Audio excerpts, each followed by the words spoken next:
Good afternoon, Nanikia Mensa Brampa with TV33 FM. So I think my first question was asked by Shingwa regarding the value, how much government hopes to save from these measures that have been outlined by the finance minister. And secondly, government, we know, is the biggest affect money within the system. That's what we want to find out. Thank you. And if I have permission to add to your question, not just money, but economic activity.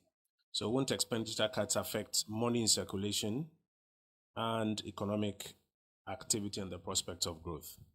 Thank you very much, Anna Kweku. Right. My name is Kweku Asante. Join any budget committee or a specialized agency to ensure compliance to these new directives, especially on cuts to meeting expenditures, the travels, and to ensure that all SOEs comply. And then in terms of the salary cut, the specifics, is this only affecting political office holders, or it extends to the public sector, which we all know about how bloated or how big it is? Thank you. Thank you, Kweku. So who will assure compliance with these measures? And do the salary cuts go beyond political appointees? Does it affect civil servants? There are civil servants. I do not be happy with the question that you're asking. Does it affect civil servants? Honorable Minister, we are in your hands for some responses. Can you get the responses if we don't use that microphone, or you will need that microphone to get the responses? Minister, I beg of you, we'll need it because the station mics are on that side. I beg of you, we'll need to use that podium to respond so that all the mics can pick it. So while Minister is moving there, let me just go over the questions. What is the fiscal impact of the expenditure cuts? Did we lose the opportunity to hedge when there was indication that prices were going to go up? And is there room to introduce some subsidies on energy prices? There's a second question from GNA.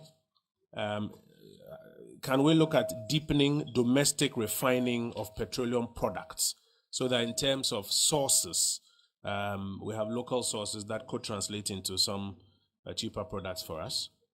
And in addition to the already existent contingency funds in Ghana's budget, do we think we need to increase our contingency funding here in Ghana's budgets? There's another question. Won't the cuts affect money in circulation? And I added to it economic activity and the prospects of growth with Naneku's permission. And then the final question, who will assure compliance to these measures? And does it affect civil servants as well? Minister. Yeah. Thank you very much indeed, and thanks for the questions. Yes, we do have a committee, at the ministry to follow through on these cuts that we have talked about, and I think I might have even mentioned it in the speech. So yes, we do. The cuts, just to allay the fears of the 700,000 civil servants and public servants, has to do with political appointees, including SOEs, etc. Because it's really an issue of setting the example, and I think it's important, especially given the lack of control we'll have international crude oil pricing, that even as we make these bold moves, I think corporates individually in the country should also begin to look at their usage of petrol in a way in which you recognize that this problem is a problem for the Republic and it's international. And I think that's important. And so we really commend the Council of State when they also joined us to cut down their salaries by 20% going forward. But I think for most corporates and Ghanaians, now being more austere about how we use petroleum products, it's going to be important for all of us as a nation. As I mentioned, we are a net importer of petrol, of fuel, and it's almost like a 1 to 5.2 ratio, so that the increase in petrol affects us, in crude prices affects us, more than what we gain. Opportunity that we had with regards to the potential to hedge, those analyses are constantly being to try and get a break-even point, and we have not succeeded in pricing it appropriately. But that is constantly being worked on. In terms of subsidies, I think that's always an important question. But if you look at, let's say, for example, the special petroleum tax levy, we expected to cost to you as a nation as you do that. So we have to be very prudent about what we do about extra subsidies. Domestic refining capacity.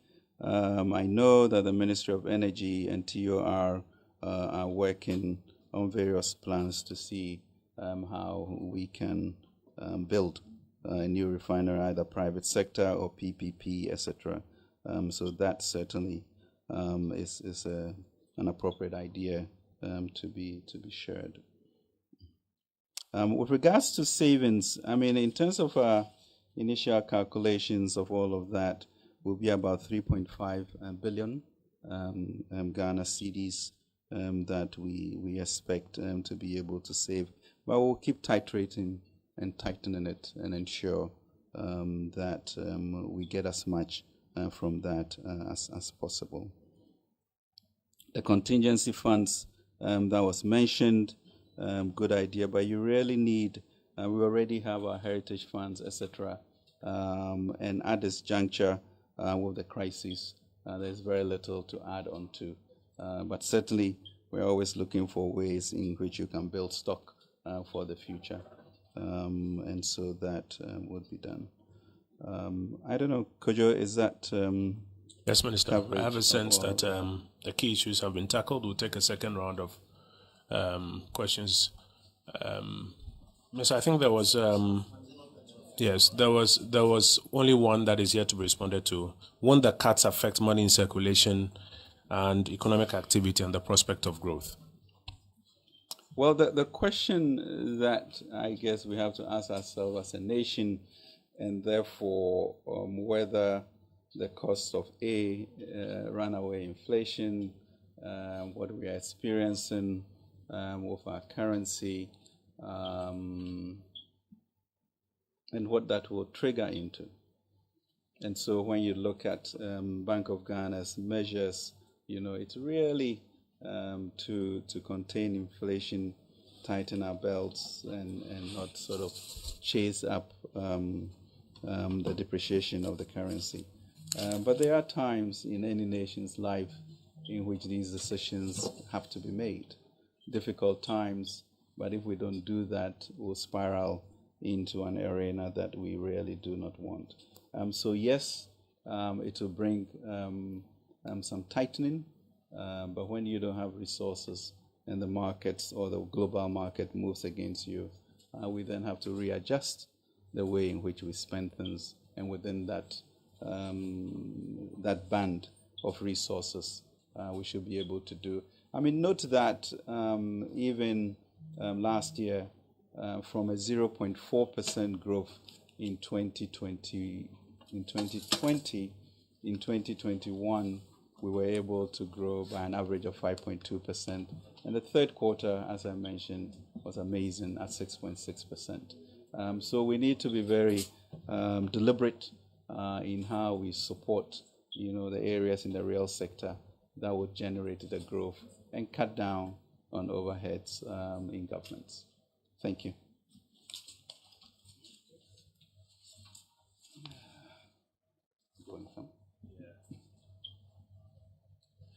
Minister, grateful. We're going to take a second batch of questions. We will be biased towards the ladies as we start. Yes, madam. Yes, madam. And then I'll go to the two gentlemen at the back. That will make 4 for this round. There are 2 gentlemen here, yourself and then yourself. I'll give you priority in the next round. So, madam, let's start with you. Not more than 2 questions so that we can hear from. My name is Agnes and I report for the Chronicle newspaper. And Minister, you spoke of returning to Parliament with regards to the e-levy. I want to know what assurance you have that it will be passed this time around. Thank you. Thank you. Blessed assurance.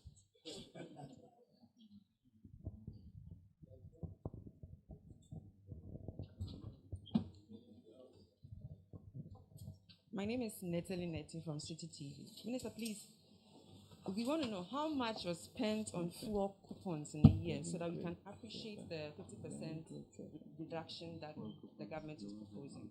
And also, how much is the government expected to save from all these cuts and measures put in place to value? Okay, thank you. Natalie, I think the second one was answered already in the first round of questions. But Minister, the question is, can you disaggregate, for example, fuel and other things here and now for us? If you can, we'll be happy to. Yes, sir. Yes. Christian. Would like to find Christian, from which media house? GNA and Reuters. Please go ahead. Yes. Go ahead, sir. Yeah, the details, we want the minister to share big details on the 2 billion series. $2 billion, where is it coming from? You just say external. And how would that help prop up the city? Okay. Say again? Okay, so then I'll come to you. Yes, sir. Right, my name is Emmanuel Abuaji from Asase Radio. And my first question is, with a 15 peso margin off the price build up, is this going to be reintroduced after the 3 months that you mentioned? And have we not taken into consideration the debate that some of the margins have outlived their usefulness and therefore should have been factored into this particular calculation? Now, my second question is the fact that we are going to cut purchase of cars. Now, government is considered a substantial purchaser of vehicles in our country. So how is this going to improve upon our infant automobile industry? Thank you. Thank you very much. Very interesting question. Yes, sir. Is that Daily Graphic? No, Ghanaian Times. Ghanaian Times, okay. Cliff Ekufu. So mine is a follow-up. I would want to find out if the additional 2 billion that we intend to bring in is not going to worsen our already precarious debt portfolio. Yeah. Then let me give you a take so that we wrap up. Yes, Honourable Minister, thank you very much. My name is Akuo Kokwati, representing Kesbe Media. Minister did cut, and I know I know this is interim measures to save the economy. Yeah, because of the problem. When he was responding to some of the questions from my colleagues, he said the cut is going to affect only the government appointees.